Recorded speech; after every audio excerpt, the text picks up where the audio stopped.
Alors, bonjour à tous. Donc, je me présente. Donc, je suis Anwar Gerbi du groupe Expleo, le responsable du labo de Pentest au sein de notre groupe. Et aujourd'hui, je vais vous parler rapidement en fait, de notre retour d'expérience sur les activités du Pentest et dans dans le secteur de mobilité. Donc, on commence. Donc, nous sommes une multinationale présente un peu partout dans le monde, avec une forte présence en France. Acteur dans la cybersécurité depuis des années avec nos gros partenaires. On fait un peu de tout dans la cyber, donc dans la sécurité offensive, la sécurité défensive, conception architecture ou bien GRC. Aujourd'hui, la focalisation sur l'activité de notre labo de Pentest, sur la sécurité offensive, sur tout ce qui est équipement de nos clients. Donc, système embarqué, objets connectés, voilà. Et en fait, aujourd'hui, donc, ce qu'on va parler, c'est notre retour d'expérience et les raisons dans lesquelles on trouve en fait les vulnérabilités dans nos systèmes de clients. Donc rapidement, l'activité du pentest sur les objets connectés, systèmes embarqués, calculateurs, PLC, ça consiste à avoir un labo dans lequel on peut tester plusieurs équipements. Quand vous voyez en fait ces équipements-là nécessitent d'avoir certains types de matériel encombrants, gros, et donc avoir un labo dédié pour cette activité avec tous ces équipements pour pouvoir tester des systèmes d'infotainment, des ECU dans l'automobile, en fait, des équipements de recharge, de tout ce qui est infra, OTA et ainsi de suite. Et donc, dans notre labo, on peut tester la plupart de ces technologies que vous voyez. Et le métier, en fait, comment en fait on fait du pentest sur ces équipements à travers les interfaces qu'on trouve sur ces équipements. Et donc ces technologies-là, présentes dans tous ces équipements, on fait les tests sur tout ce que vous voulez voir. Non, tout ce qui est filaire, non filaire, mais également infra et en fait tout ce qui est infra cloud relié à ces systèmes-là. Et donc, ça concerne l'activité de notre lab. Et donc, un constat qu'on peut vous présenter aujourd'hui, c'est que dans 90% de cas des vulnérabilités identifiées, ça vient d'un gros concept, c'est que les systèmes, quand on les teste, ils n'intègrent pas la sécurité dès le début, dès la conception. Donc généralement, il y a le développement des calculateurs et ensuite, on pense avoir sécurisé par la suite ces équipements. Et c'est exactement ce concept-là, enfin en anglais, donc Secure by Design, c'est l'absence de ce concept-là qui est à l'origine de 90% des cas des failles qu'on peut identifier sur les systèmes de nos clients.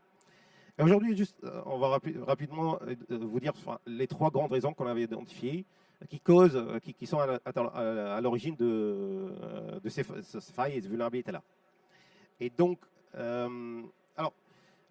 si nous, on va focaliser sur la mobilité. Donc, ici, par exemple, lorsqu'on parle de l'industrie de l'auto, il y a de plus en plus des véhicules connectés et avec des systèmes modernisés dans l'infotainment. Mais les calculateurs derrière, ce qu'on appelle les ECU, qui contrôlent en fait des fonctionnalités dans le véhicule, que ce soit le freinage, que ce soit les airbags, que ce soit le télémétrie, et tout, ils continuent à utiliser des anciennes architectures. Et c'est ça en fait le conflit. Le premier conflit, c'est qu'il y a des anciennes architectures forcées à opérer avec des modernes architectures pour en fait assurer à la fois la reliabilité en fait des anciens systèmes et la connectivité des nouveaux systèmes. Et ce conflit-là, il n'est pas encore maîtrisé. par exemple, là, dans nos derniers retours d'expérience avec un OEM, à travers leur système d'infotainment, on a pu faire par exemple une attaque DOS pour bombarder en fait le système, le bloquer, et vu qu'il y avait une composante qui contrôlait en fait le réseau CAN, les flux qui passent sur le réseau CAN, qui regroupe en fait tous les ECU, on a pu bloquer une fonctionnalité qui est avant censée être opérée, peu importe ce qui se passe dans le système d'infotainment. Et donc, pourquoi? Parce qu'en fait, le système d'infotainment, le système des ECU et le network n'était pas en fait pensé à être relié en fait au système d'infotainment. Et donc, elle est victime en fait de ce conflit qui est une nouvelle architecture mixée avec les anciennes architectures. Et donc, et ça nous prend dans un concept un peu plus large, c'est le conflit entre le monde IT et OT qui converge de plus en plus ces dernières années dans plusieurs industries. Et ils sont censés être opérés d'une façon cohérente, sauf qu'il y a de grosses différences entre ces deux mondes-là. Tout ce qui est, par exemple, dans le monde IT, a un cycle de développement et de renouvellement est très court. On parle de 3 vers 5 ans. Et pour tout ce qui est équipement OT, donc, que ce soit dans la mobilité ou autre, même dans l'industrie, même dans la robotique, tout ça, il y a un long cycle de développement. Pourquoi? Parce que c'est pensé à être mis en opération et tourné pour des dizaines d'années sans interruption. Par exemple, aujourd'hui, on peut se permettre, par exemple, dans son téléphone, faire une mise à jour, donc laisser son téléphone un peu à côté. Mais dans les voitures, on ne peut pas s'arrêter un moment à l'autre pour faire une mise à jour et pour faire rectifier, corriger des failles. Et donc, avant, puisque ces systèmes s'étaient isolés, on ne sait même pas à ce problématique-là. Mais cette convergence entre ces deux mondes-là, ça crée en fait la raison par laquelle on identifie de nouvelles failles dans les deux sens, que ce soit dans l'OT ou dans l'IT. Et quand vous voyez, en fait, dans l'OT, on continue à utiliser des protocoles comme CAN, même s'il y avait un avancement dans les technologies CAN avec plusieurs variétés, mais quand même, on continue à retrouver, avec les OEM avec lesquels on travaille, on continue à identifier les mêmes problématiques avec des attaques simples, comme par exemple les attaques relais, les attaques replay, les attaques agents au milieu. Ils passent toujours. Parce que c'était pas, en fait, l'architecture, elle n'est pas encore été modernisée. Un autre exemple, c'est, en fait, on parle des surfaces d'attaque cachées. Cachées vis-à-vis, en fait, c'est pas vis-à-vis, en fait, l'utilisateur, mais c'est vis-à-vis l'utilisateur, pardon, mais c'est pas par rapport à un attaquant qui sait, en fait, les exploiter.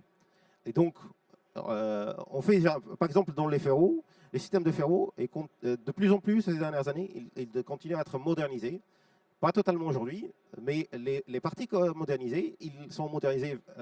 Ils se sont, par exemple, les systèmes de signalisation, de plus en plus sont connectés à toute infrastructure cloud. Et on aperçoit dans le pentest qu'on peut utiliser en fait des API cachés dédiés à des services particuliers pour essayer en fait de bloquer ou stopper ou rendre indisponibles certaines informations qui proviennent de certains capteurs. Et donc, en fait, les surfaces d'attaque cachées, ça c'est par la partie IT et la partie OT également. Ce sont en fait que ce soit dans l'IT ou dans l'OT, c'est en fait des surfaces d'attaque, des portes laissées pour faire la maintenance, pour faire du débogage, pour faire du service support. Et c'est ça ce qui constitue ce qu'on va dire un backdoor pour l'attaquant, pour y pénétrer. Généralement, c'est quoi? On fait un scan sur ces ports-là, même s'ils sont cachés. Donc on lance on essaie avec plusieurs commandes, plusieurs requêtes, Et une fois on retrouve en fait une réponse, c'est ça un point d'exploitation. Alors c'est vrai, ça a été, c'est caché ou c'est fermé ou c'est détruit en fait des fois lorsqu'on parle d'interface du debug. Mais quand même, on trouve des moyens de les contourner. Pas sur la partie hardware, par exemple, des façons électroniques, en se branchant sur les communications sur les cartes directement, que ce soit pour les API, sur celles consacrées pour le help, celles consacrées pour le service support. Et donc, ces interfaces-là, ils sont posés être cachés, mais les attaquants les trouvent généralement avec des mesures de scan simples qu'on peut identifier ces interfaces. Et donc, une troisième raison, c'est qu'il y a du côté des développeurs IT ou des deux côtés des développeurs OT, une illusion que leurs réseaux ils sont totalement segmentés. Et le rapprochement de l'IT et l'OT, cette convergence, aujourd'hui, elle crée en fait entre eux une zone de jonction ou interconnexion, je vais dire, que des fois, selon le contexte, elle est appelée une zone DMZ, Dematerialized Zone.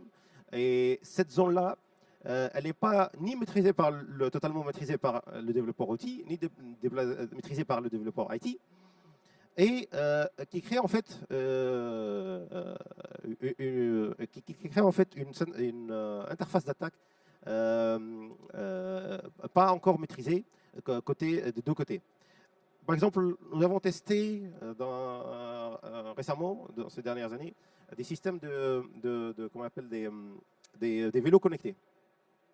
Alors, les vélos connectés, ils avaient leur propre architecture électronique, et il y avait un outil pour faire le diagnostic. L'outil de diagnostic, il se connecte directement sur l'infra de l'OEM. Et à travers des tentatives de connexion sur l'infra de l'OEM, à travers des API, on a pu mettre un script qui fait un backup, envoyer un backup des données de véhicules, de vélos connectés, qui étaient stockées localement et ont été envoyées sans l'autorisation de l'utilisateur. Et donc, ça a été envoyé vers l'infra-cloud et c'était détecté par l'attaquant. Et même si ces deux en fait, réseaux censés être séparés, mais il y avait cette illusion pour les développeurs, parce que le développeur IT, il a son boulot en fait. Il développe en fait comme si c'était un infra cloud totalement séparé. Et pareil pour l'infra OT. C'est pas pensé être communiqué, c'est pas pensé chiffrer en fait les données, c'est pas pensé parce que c'est pensé que ce soit tout stocké en local. Et donc on a trouvé cette faille là parmi les failles qu'on a trouvées dans le vélo connecté. Et donc en fait cette jonction, comme j'ai dit, elle révèle en fait une fausse sensation ou une illusion que les deux mondes ils sont séparés, mais c'est une surface d'entrée pour nous, pour les attaquants, et donc pour les attaquants en général. Et donc cette surface, en fait, il doit être pas avoir une telle surface. Ces mondes, ils doivent être fusionnés d'une façon cohérente dès le début. Et en fait, c'est en fait là où ce qu'on peut retenir, c'est que le concept Secure by Design, il doit être incorporé dès le début. Normalement, il faut qu'il n'y ait pas un développeur IT qui opère séparément d'un développeur OT. Tout doit être pris en compte, l'interconnexion doit être prise en compte des deux côtés dès le début. Et donc, comme ça, pas essayer de forcer une architecture à être opérée par une autre sans que ça soit protégé des deux côtés. Et donc, la visibilité doit être claire entre les deux développeurs, la communication entre eux. Et donc, et dernièrement, incorporer en fait de nouveaux tests qu'on trouve dans la communauté RATIM. Donc, on trouve de nouveaux tests. Il suffit plus de relancer des anciens tests qu'on avait l'habitude de faire depuis des années. Il faut être toujours à jour avec tout ce qui se passe.